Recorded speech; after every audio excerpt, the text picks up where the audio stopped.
Dominate کر سکتے، اور انہیں خوف تھا کہ اسلام کی وجہ سے سب سے پہلے ہریجن ان کے ہاتھ سے نکل جائیں گے. یہ برہمنزم ہے، ہندوازم نہیں ہے. برہمنزم یہ سوچ رہا ہے کہ ہریجن ان کے ہاتھ سے نکل جائیں گے. جب ہریجن ان کے ہاتھ سے نکلے تو ڈومینیشن کس کا ہوگا؟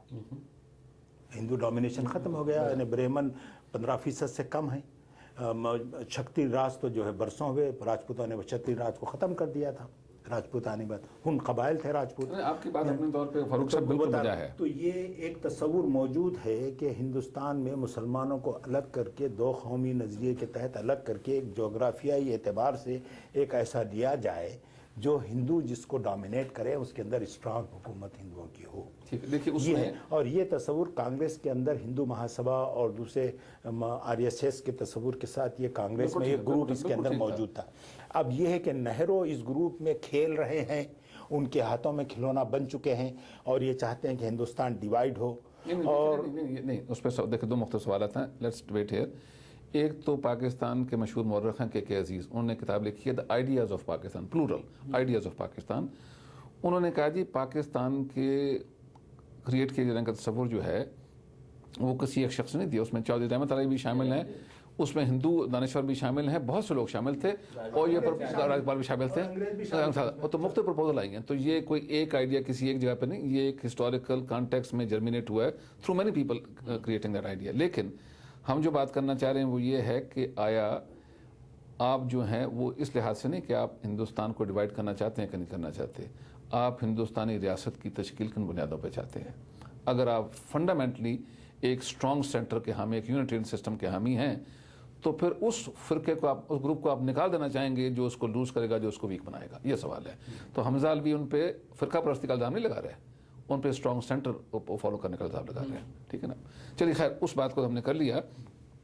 یہ بتائیے کہ ان کا ایک اور پہلو بھی ہے جس کا ذکر کیے بغیر ان کی گفتگو کے بارے میں گفتگو نامکمل رہے گی، اور وہ یہ ہے ان کی تحریریں، ان کی تقریریں، ان کا ادب، ان کی جو ایک ادبی مقام ہے مولانا ابوالکلام آزاد کا، اس کے بارے میں ہم بتائیے.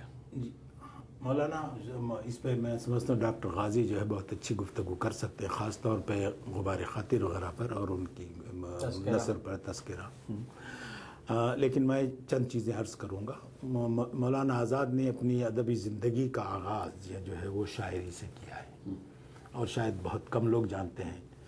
اور یہ 11 سال کی عمر سے شاید انہوں نے شعر کہنا شروع کیا. 11 سال کی عمر سے شعر کہنا شروع کیا، اور شعر میں ان کی آمد پہلے غزل انہوں نے لکھی، نظمیں کی طرف راغب نہیں ہوئے یہ. اور غزل میں اتفاق سے مجھے شعر یاد نہیں رہتے، میرے پاس ان کا کچھ کلام موجود ہے. اور میں آپ سے اس بات کی تصدیق ٹیپ پہ کروا لوں کہ وہ کلام آپ نے مجھے بھیجنا ہے. جی ضرور. اچھا. تو وہاں کے ایک مشہور شاعر تھے اس ایریا میں، یعنی بنگال میں، اور وہ مختلف کسی ایک مشاعرے میں یہ شریک ہوئے مولانا آزاد.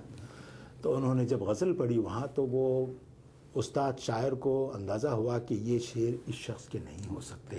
یہ عمر اور یہ ان کا سن اور یہ کلام میں یہ پختگی زبان اور بیان کی جو ہے یہ چھوٹا پن جو ہے یہ شعر میں، اس میں یہ نہیں ہو سکتے. تو انہوں نے ان کا امتحان لینا چاہا. تو امتحان کے طور پہ یہ آئے ان کے گھر، کسی دن بیٹھے گفتگو کرتے ہوئے انہوں نے کہا کہ میاں تم تو بہت اچھے شاعر ہو، لیکن یہ طرح مصرع میں دیتا ہوں، ذرا اس پہ کچھ خامہ فرسائی تو کرو، کچھ لکھو.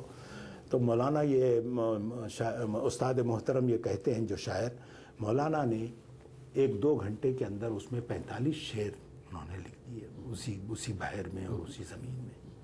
بلکہ انہوں نے غالباً لکھے تھے پہلے، تو وہ انہوں نے کہا کہ یہ طاق ہونے چاہیے، ایک شعر اور لکھ کے دو. انہوں نے پھر ایک اور فوراً شعر کہہ دیا اس کے اوپر. اس میں ایک مصرع مجھے یاد ہے جس میں تھا کہ میں تو بھولوں نہ کبھی ان کو کبھی یاد نہ ہو. یہ اس کا اپنا بحر تھی جس کے اندر لکھی انہوں نے.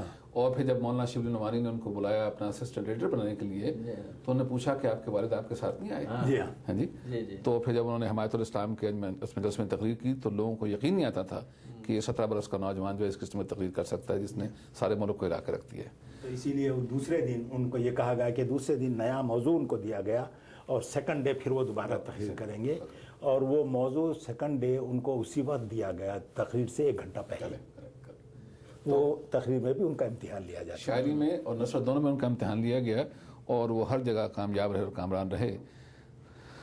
تو جو ان کی تحریریں ہیں خاص طور پہ، اور ان کا ایک تسلسل ہے اس تحریر کا، اپنا انداز بیان کا ایک تسلسل ہے غبار خاطر میں، تذکرے میں، اور خاص طور پہ ترجمان القرآن کے اندر بھی وہ آپ دیکھتے ہیں ان کا اس میں بیان جو ہے. ان کے بارے میں بتائیے کہ ادبی لحاظ سے آپ ان کو کہاں پلیس کریں گے، ان کی سیاست سے قطع نظر. چھوٹی سی بات کہہ کے پھر میں غازی سے کہتا ہوں. غازی میرے بارے میں ایک بات کہتے ہیں، جب سے دیکھی ہے ابوالکلام کی نثر، نظم حسرت میں بھی مزہ نہ رہا.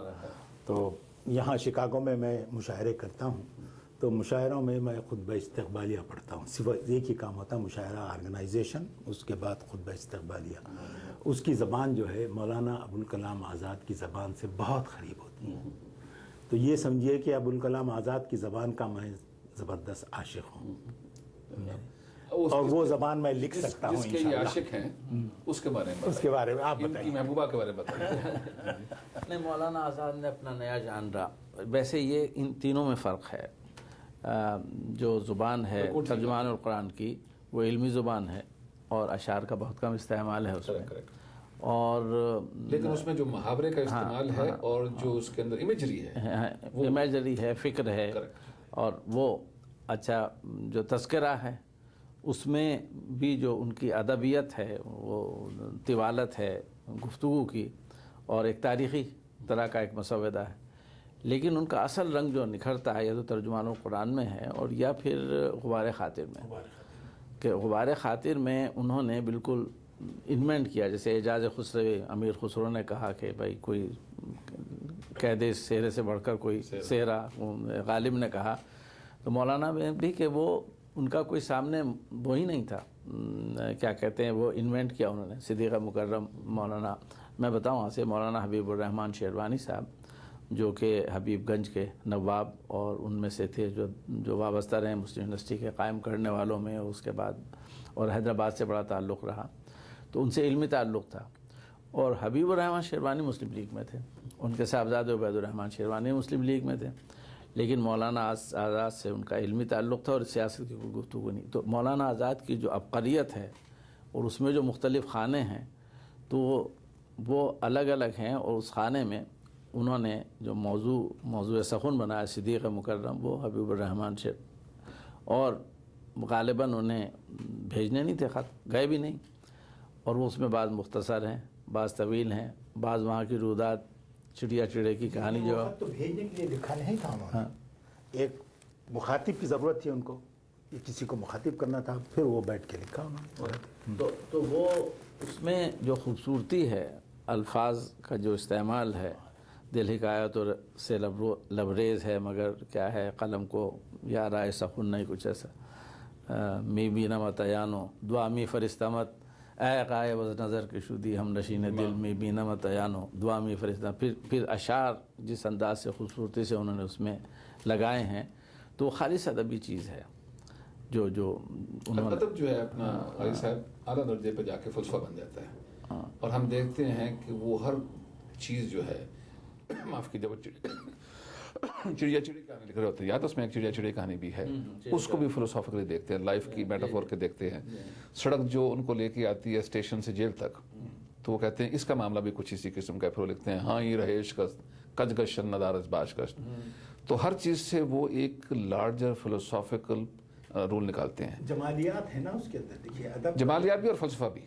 فلسفہ بھی ہے، لیکن ادب اسی وقت دیکھیے، فلسفہ تو اس میں بھی آپ کے صحافت میں بھی ہوگا، فلسفہ تو ہر تحریر میں ہوگا، لیکن اس میں جب جمالیات شامل ہو جاتی ہے تو پھر وہ ادب بنتا ہے. ادب اس سے پہلے بنتا نہیں ہے. تو جمالیات صحافی مضمون میں اور ادبی مضمون میں یہی فرق ہے کہ اس میں جمالیات شامل ہے. تو وہاں ایک بہت بڑے صحافی بیٹھے ہیں، ایک بہت بڑے شاعر بیٹھے ہوئے ہیں، ایک فلسفی ہیں، ایک سیاستداں ہیں، اور معاشرتی اور سماجی انقلاب کے بانی ہیں، اس کا تصور ان کے پاس ہے. تو ایک ہمہ جہت شخصیت وہاں بیٹھی ہوئی ہے، اس کے ساتھ ایک بہت بڑا ادیب بھی ہے. تو پھر وہ ادیب جب لکھتا ہے تو اس میں ایک خاص مضمون دیکھیے کہ وہ انہوں نے جو ہے نا پودوں کو اس میں گلاب کے پودے لگائے، اس کے اندر باغ انہوں نے لگوایا. اس میں انہوں نے پودوں کی کتنی اقسام دی ہیں، معلومات دیکھیے. ان کا ذہن ڈاکٹر تارا چند نے لکھا ہے کہ مولانا ابوالکلام آزاد کا ذہن دنیا کی بڑی بڑی لائبریریوں کے برابر تھا. اس میں دیکھیں لیکن اور وہ لائبریریوں سے وہ کتابوں سے وہ معلومات